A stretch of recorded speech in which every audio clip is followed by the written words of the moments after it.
Hello नमस्कार साथियों, आप सभी का स्वागत करते हैं ज्ञानकुल परिवार के एक और नई क्लास में। जितने भी स्टूडेंट्स बिहार के किसी भी यूनिवर्सिटी से ग्रेजुएशन फोर्थ सेमेस्टर में हैं या आप फोर्थ सेमेस्टर में जाने वाले हैं, तो आप सभी बच्चों के लिए आज का सेशन काफ़ी ज़्यादा इंपॉर्टेंट रहने वाला है। क्योंकि बच्चे आज के इस सेशन में जो आपके फोर्थ सेमेस्टर का कोर्स स्ट्रक्चर रहने वाला है, हम उस कोर्स स्ट्रक्चर पर काफ़ी डिटेल में चर्चा करेंगे। जैसे कि आप लोग फोर्थ सेमेस्टर में आप कौन कौन से विषय पढ़ेंगे, इसका मैं आपको कंप्लीटली जानकारी बताऊंगा। इसके साथ साथ देखिए तो आप लोगों का फोर्थ सेमेस्टर में एडमिशन कब से होगा या फिर कौन सी प्रक्रियाएं आपके फोर्थ सेमेस्टर में किस प्रकार से चलने वाली है, आपके फोर्थ सेमेस्टर का जो है सिलेबस क्या रहेगा, किस प्रकार से आप फोर्थ सेमेस्टर में अपना सब्जेक्ट चयन करेंगे, ये सारी जानकारी मैं आपको आज के सेशन के माध्यम से कंप्लीटली बताने वाला हूं। तो अगर सेशन आपको हेल्पफुल लगे तो चैनल पर नए हैं बच्चे, सब्सक्राइब नहीं किए हैं तो सब्सक्राइब करके नोटिफिकेशन बेल को जरूर ऑन कर लीजिएगा। सेशन को लाइक नहीं किए हैं तो लाइक करके अपने सभी दोस्तों को जरूर शेयर कीजिएगा, ताकि सारे बच्चों को एक सटीक जानकारी मिल सके और एडमिशन के टाइम में जो आपके सब्जेक्ट सिलेक्शन की प्रक्रियाएं होती है वहां आपको किसी प्रकार का कोई दिक्कत का सामना नहीं करना पड़े। क्योंकि देखिए तो यहां पर आपके फोर्थ सेमेस्टर में बहुत सारी चीजें बदलने वाली है। आप लोगों ने फर्स्ट सेमेस्टर पढ़ा, सेकंड सेमेस्टर पढ़ा और थर्ड सेमेस्टर पढ़ा, जैसे बहुत सारी चीजें जो है आपको तीनों सेमेस्टर में बदलती हुई नजर आई थी, ठीक उसी प्रकार से जो है आपके फोर्थ सेमेस्टर में भी बहुत सारी चीजें बदलने वाली है। आइए हम उस पर विशेष रूप से चर्चा करते हैं और साथ में आपको बिहार के जितनी भी यूनिवर्सिटियां हैं उसमें अधिकांश यूनिवर्सिटियों में क्या प्रोसीजर है आपके नामांकन की, कब आपका नामांकन होगा, हम सबसे पहले इसके बारे में जानते हैं। जैसे कि देखिए यहां पर सबसे पहले हम लोग जानते हैं बिहार के पाटलिपुत्रा यूनिवर्सिटी के बारे में, जो कि आपके पटना में है। यहां पर बच्चे आपका जो थर्ड सेमेस्टर का एग्जामिनेशन है यह कंडक्ट करवा लिया गया है, जो कि कब से कब तक चला था बच्चे, तो 4 जनवरी से लेकर के आपका 11 जनवरी तक थर्ड सेमेस्टर का एग्जामिनेशन हुआ था। और इसके साथ साथ जो है आपके पाटलिपुत्रा यूनिवर्सिटी के द्वारा फोर्थ सेमेस्टर में एडमिशन को लेकर जो नोटिस है यह नोटिस भी जारी कर दिया गया है। ठीक है बच्चे, मतलब जो भी स्टूडेंट्स आपके पाटलिपुत्रा यूनिवर्सिटी से हैं वह अपना फोर्थ सेमेस्टर में जरूर एडमिशन करवा लेंगे। वहीं पर देखिए तो आपके बीआरबीयू यानी कि बिहार यूनिवर्सिटी की हम अगर बात करेंगे तो बिहार यूनिवर्सिटी वाले बच्चे याद रखिएगा, आप लोगों का जो थर्ड सेमेस्टर का एग्जामिनेशन है या फरवरी महीना के सेकेंड वीक में निश्चित रूप से कंडक्ट करवा लिया जाएगा। क्योंकि आप लोगों के फॉर्म भरने की जो प्रक्रियाएं हैं थर्ड सेमेस्टर की वह चल रही है और निश्चित ही तौर पर जो है आपका फरवरी के सेकेंड वीक में आपका एग्जाम कंडक्ट करवाया जाएगा। आगे देखेंगे तो आप लोगों का जो फोर्थ सेमेस्टर में एडमिशन होना है बच्चे, यह आपके थर्ड सेमेस्टर के एग्जामिनेशंस के तुरंत बाद जो है आप लोगों का फोर्थ सेमेस्टर में एडमिशन ले लिया जाएगा। वहीं पर अगर पूर्णिया यूनिवर्सिटी की बात करेंगे तो देखिए आप लोगों का थर्ड सेमेस्टर का जो एग्जामिनेशंस है यह अभी चल रहा है, जो कि 25 जनवरी तक चलने वाला है। हालांकि ये एग्जामिनेशंस खत्म हो गई रहती, लेकिन क्या हुआ था तो 2 दिन जो है एग्जाम को पोस्टपोन किया गया था और जिसको लेकर बच्चे जो है 25 जनवरी को आपका जो है आखिरी एग्जाम होने वाला है। तो एग्जामिनेशंस के तुरंत बाद जो है आप लोगों का फोर्थ सेमेस्टर में एडमिशन भी लिया जाएगा। तो इस बात को याद रखिएगा, जैसे ही यूनिवर्सिटी का नोटिफिकेशन आएगा मैं आपको निश्चित तौर पर जो है अपने चैनल के माध्यम से बता दूंगा। ठीक है, चलिए आगे बात करेंगे एलएनएमयू यूनिवर्सिटी की। मिथिला यूनिवर्सिटी का तो भाई अजबे खेला है, इसके बारे में कुछ कहले नहीं जा सकता है। अभी तो यहां पर इसके बारे में यह भी डिसाइडेड नहीं है कि थर्ड सेमेस्टर की जो है एडमिशन की प्रक्रिया खत्म हो चुकी है या फिर क्या कहते हैं जारी ही है, समझ गए ना। तो इसलिए हम अगर इसके एग्जाम की बात करेंगे, अगर बहुत जल्द कंडक्ट करवा लिया जाए तो निश्चित तौर पर हम ये कह सकते हैं कि फरवरी के लास्ट वीक तक जो है आप लोगों के थर्ड सेमेस्टर की एग्जामिनेशन फॉर्म फिलअप करने की प्रक्रिया शुरू की जा सकती है। हालांकि ये हम इस पर भी संदेह व्यक्त करते हैं क्योंकि ये मिथिला यूनिवर्सिटी है, यहां पर तो क्या चल रहा है ये सिर्फ मिथिला यूनिवर्सिटी को पता है, समझ गए ना। तो इसके बारे में कुछ डिटेल में चीजों को एक्सप्लेन करके बताना हालांकि मुझे सही नहीं लगता। वैसे जब नोटिफिकेशन आएगी मैं निश्चित तौर पर आपको सबसे पहले बता दूंगा, ठीक है। और फोर्थ सेमेस्टर में जब आप जाइएगा तो जैसे ही आपका एग्जाम खत्म होगा उसके जस्ट बाद जो है प्यारे बच्चे आप लोगों का क्या होगा तो फोर्थ सेमेस्टर में एडमिशन हो जाएगा। आगे देखिए, आगे अगर बात करेंगे और भी कई सारी यूनिवर्सिटियां बिहार के अंतर्गत है, जैसे कि मुंगेर यूनिवर्सिटी की बात करते हैं तो मुंगेर यूनिवर्सिटी प्यारे बच्चे आप लोगों का फरवरी के लास्ट वीक तक जो है निश्चित तौर पर थर्ड सेमेस्टर का एग्जामिनेशन कंडक्ट करवा लेगी। इसके बाद देखिए तो आपके फोर्थ सेमेस्टर का जो एडमिशन होना है वो आपके एग्जाम के तुरंत बाद जो है फोर्थ सेमेस्टर में एडमिशन हो जाएगा। टीएमबीयू की बात करते हैं, तिलका माझी यूनिवर्सिटी की, तो प्यारे बच्चे इसके बारे में अभी तक कुछ क्लियर नहीं कहा जा सकता है कि थर्ड सेमेस्टर का ये जो है एग्जामिनेशंस कब लेगा, और जब भी एग्जामिनेशंस ले नोटिफिकेशन आएगा तो मैं आपको बता दूंगा। और प्यारे बच्चे देखिए, तो एग्जामिनेशंस के बाद आपका क्या हो जाएगा, फोर्थ सेमेस्टर में एडमिशन हो जाएगा। वीर कुंवर सिंह यूनिवर्सिटी की बात करते बच्चे, तो यहाँ भी कुछ चीजें जो है क्लियर साफ नजर नहीं आती है, और जैसे ही एग्जामिनेशंस होगी उसके बाद आपके फोर्थ सेमेस्टर में एडमिशन होगा। ठीक है, तो नोटिफिकेशन जब यूनिवर्सिटियां का आएगा तो मैं आपको बता दूंगा। हालांकि देखिए अगले जो यूनिवर्सिटी रहने वाली है वो आपका क्या है, तो बीएनएमयू यूनिवर्सिटी है। ठीक है, तो बीएनएमयू यूनिवर्सिटी की बात करेंगे तो यहां पर देखिए आप लोगों के थर्ड सेमेस्टर की जो एग्जामिनेशन है इसका डेट अनाउंस कर दिया गया है, जो कि 23 जनवरी से प्यारे बच्चे 5 फरवरी तक चलने वाली है। ठीक है, तो यहां पर आपका जैसे ही एग्जाम खत्म हो जाता है तो उसके जस्ट बाद जो है आप लोगों का फोर्थ सेमेस्टर में एडमिशन हो जाएगा। तो कुल मिलाकर ये तो थी बिहार के कई सारी यूनिवर्सिटियों में नामांकन की प्रोसीजर। हालांकि बहुत सारी यूनिवर्सिटियां जो कि अभी शेष है, आप लोग किस यूनिवर्सिटी से हैं एक बार कमेंट करके जरूर बताइएगा, मैं कोशिश करूंगा कि उस पर भी कोई अपडेट मैं आपको जरूर बताऊं। ठीक है, अब आइए बात करते हैं कि आपका जो फोर्थ सेमेस्टर है, ठीक है, फोर्थ सेमेस्टर में सबसे ज्यादा समस्या बच्चों को आने वाली है सब्जेक्ट चयन को लेकर के।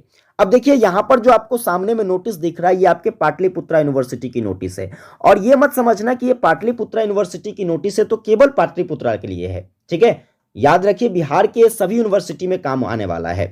जैसे कि देखिए यहां पर साफ तौर पे कह दिया गया है कि सब्जेक्ट सिलेक्शन जो आपके फोर्थ सेमेस्टर में होगा, ठीक है, तो नामांकन कराते समय इस बात को याद रखेंगे कि आप लोग जिस प्रकार से थर्ड सेमेस्टर में मेजर पेपर रखे थे और जो आपका माइनर पेपर था, ठीक उसी आधार पर आपको क्या करना है, यहां भी सब्जेक्ट का चयन फोर्थ सेमेस्टर में करना है। समझ गए ना, जो सब्जेक्ट जैसे मान लीजिए कोई बच्चा मेजर पेपर में हिंदी रखा था, ठीक है, चलो ठीक है, तो यहां भी आपको हिंदी ही रखना है मेजर पेपर में। जैसे मान लीजिए कोई बच्चा माइनर पेपर में हिस्ट्री रखा था, तो उसको यहां भी जो माइनर पेपर में रखना है वो हिस्ट्री सब्जेक्ट ही रखना है।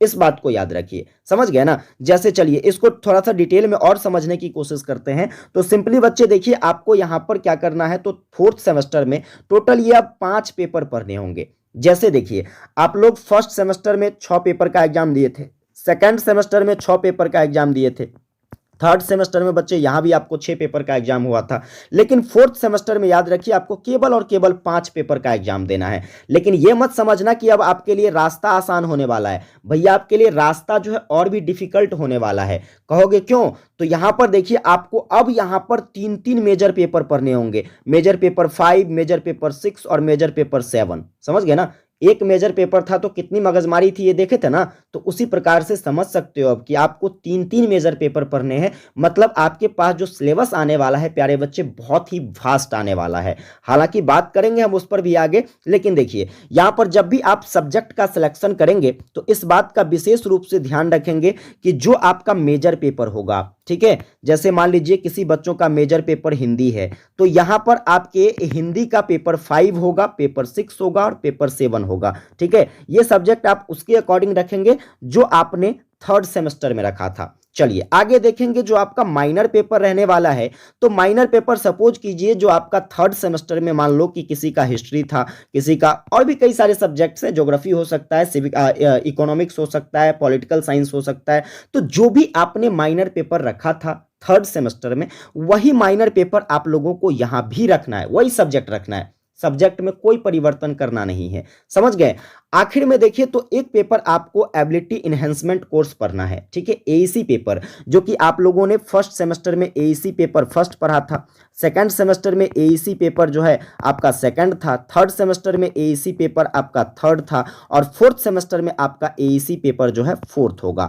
लेकिन यहां पर सब्जेक्ट जो है अलग अलग होगी। जैसे देखिए फर्स्ट सेमेस्टर में आप लोगों ने जो है यहां पर लैंग्वेज पेपर पढ़ा था, है ना, हिंदी, इंग्लिश, मैथिली, इस टाइप के कई सारे सब्जेक्ट थे। सेकंड सेमेस्टर में देखा कि आप लोगों को यहां पर क्या पढ़ने को मिला, इन्वायरमेंटल स्टडीज पढ़ने को मिला, ठीक है, और थर्ड सेमेस्टर में प्यारे बच्चे आपको क्या पढ़ने को मिला, डिजास्टर रिस्क मैनेजमेंट पढ़ने को मिला। उसी तरीके से यहां पर देखिए जो फोर्थ सेमेस्टर है बच्चे, फोर्थ सेमेस्टर में अब आपको यहां पर क्या क्या पढ़ना है, तो इसमें आपको एनसीसी के बारे में पढ़ना है या फिर एनएसएस के बारे में पढ़ना है, एनजीओ के बारे में पढ़ना है या फिर सोशल सर्विस के बारे में पढ़ना है, ठीक है, स्काउट एंड गाइड के बारे में पढ़ना है और स्पोर्ट्स के बारे में पढ़ना है। हालांकि इसमें कौन सा चीज बेहतर रहेगा आपके लिए, मैं इस पर भी आपको काफी डिटेल में चीजें बताने वाला हूं। आपको क्लास छोड़कर नहीं जाना है, ठीक है, शिद्दत से सारी चीजों को समझ जाइए ताकि आपको कहीं किसी प्रकार का दिक्कत नहीं हो। समझ गए ना। देखिए यहां पर अगर आप सब्जेक्ट चयन की बात करेंगे तो हालांकि अभी जो है इस सब्जेक्ट को लेकर कोई भी जो है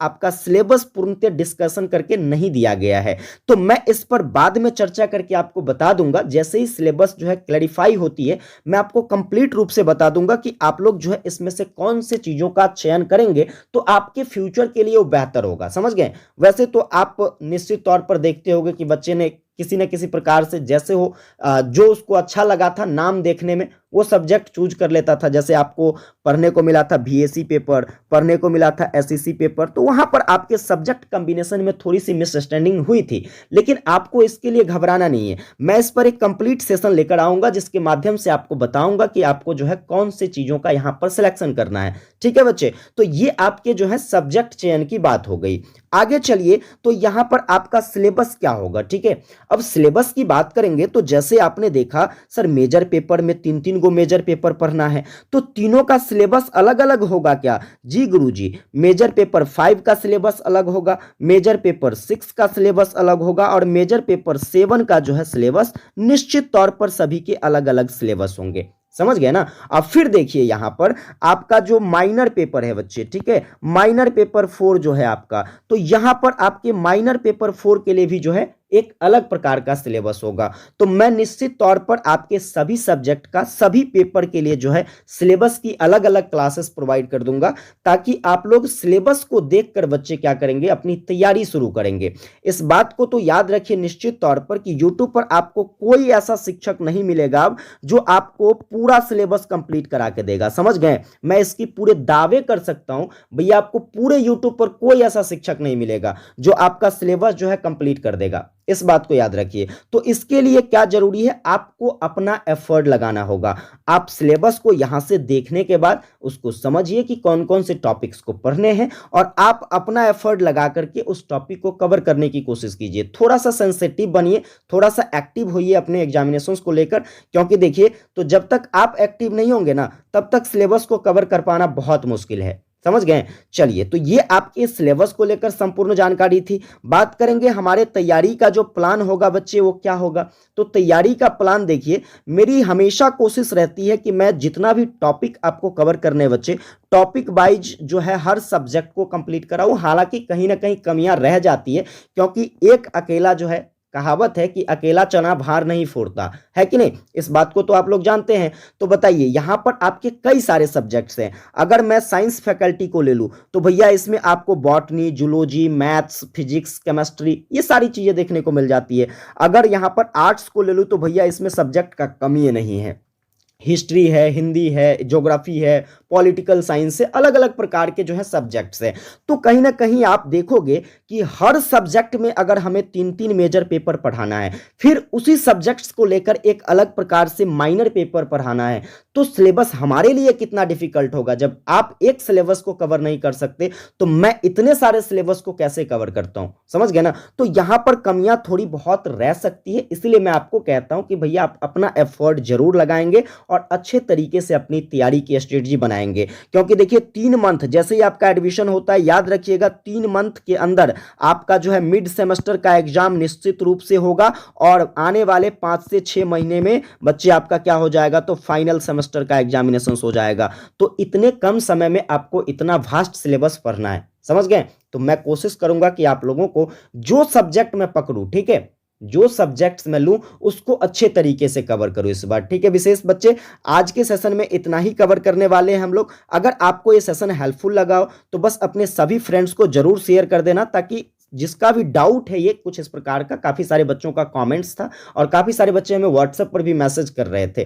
तो आप लोग क्या करेंगे, उन सभी बच्चों को जरूर शेयर कर देंगे ताकि उसका डाउट क्लियर हो सके। सेशन को लाइक नहीं किए हैं तो बच्चे लाइक कर लीजिएगा और आप भी चैनल पर नए हैं ना तो सब्सक्राइब करके नोटिफिकेशन बेल को जरूर ऑन कर लीजिएगा, क्योंकि जो क्लैरिटी आपको इस चैनल पर देखने को मिलती है पूरे YouTube पर आपको कहीं उतनी क्लैरिटी देखने को नहीं मिलेगी। देखिए बकैती करने के लिए तो बहुत सारे शिक्षक मिलेंगे आपको, बकैती करना हमको नहीं आता भाई, मैं पॉइंट टू पॉइंट बात करता हूं, सीधी बात समझ लो। तो पॉइंट टू पॉइंट चीजों को अगर देखना है तो आप निश्चित तौर पर सब्सक्राइब करके नोटिफिकेशन बेल को ऑन कर लीजिए। विशेष आप लोगों से हम मुलाकात करेंगे अगले सेशन में, तब तक के लिए जय हिंद।